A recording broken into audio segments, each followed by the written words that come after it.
Happy Wednesday, DFS world. What's up? I'm BobbyFi. I'm going through a few of the plays that I like on tonight's slate. Usually we do my 5 plays in 5 minutes. It's going to be a little trickier this morning because it's the morning and we still don't have a lot of information.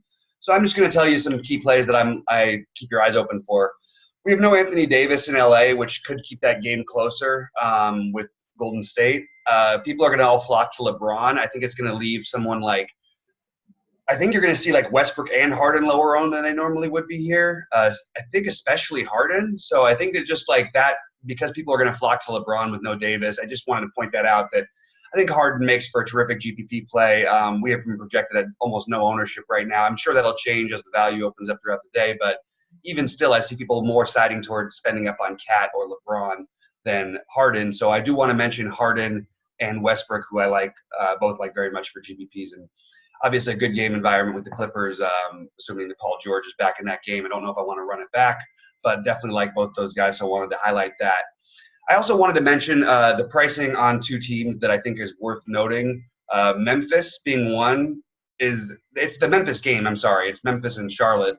I think Triple J is way too cheap. I think we got to keep playing him. I think he's going to have ownership tonight, but I'm fine with it. I also really like the other side of this game and getting a little mini stack. Terry Rozier, because Devontae Graham has been going absolutely nuts, has just been priced way down to 5.4K on DK.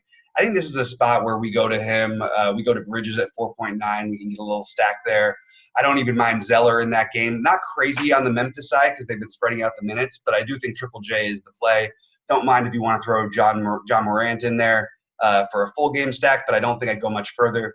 I personally am off Graham on this slate at 6.9, even though he's been great. Just a lot of other options to go with, and he's got to be pretty efficient, which he has been, but I don't know that I want to bet on that continuing with some of the value we have tonight.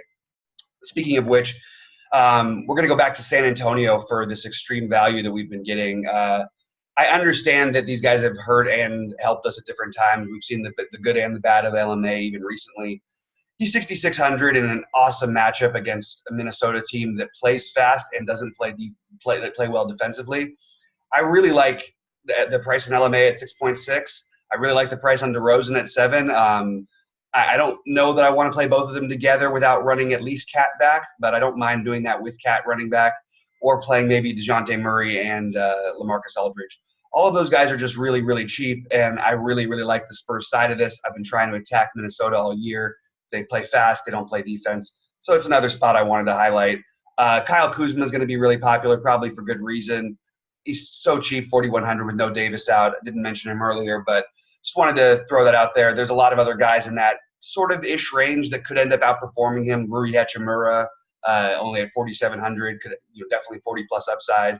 Just another guy to look at. And then with the Laker game potentially staying close, just to mention a guy who I don't like as much in real life basketball, but I'm come around certainly for fantasy. D'Angelo Russell back in LA. Got to imagine that he's going to have the green light here. And I just feel like, when that guy's going to take a million shots, you want to get on board with it. The upside is really high at 8.1. Not sure how many people are going to end up on him with Draymond still there, but I do think it makes for an interesting sort of run back from that Laker game. And the one other thing I just want to remind everybody is to check on Philly, see what they do later today. There's going to be a lot of news we wait for, but that's one I've got circled as being interesting to me because if any of the big guys go out, you do get a pretty good boost for some of the other guys. I like Tobias Harris in that game no matter what. And then just a couple other real quick plays that I have tonight. Jeff Teague, if he plays at 4.6, is an absolute steal. And PJ Tucker, Clint Capella, the other guys in that Houston game, Houston Clipper game, especially on the Houston side, I think are all interesting. People might flock over to Macklemore, which is okay, but also Austin Rivers. I almost said Phillip Rivers. Austin Rivers should have a nice night tonight as well. Should play a lot of minutes against his former team, the Clips. So a lot of former teams, a lot of guys battling back and forth in that one. Should be a fun night.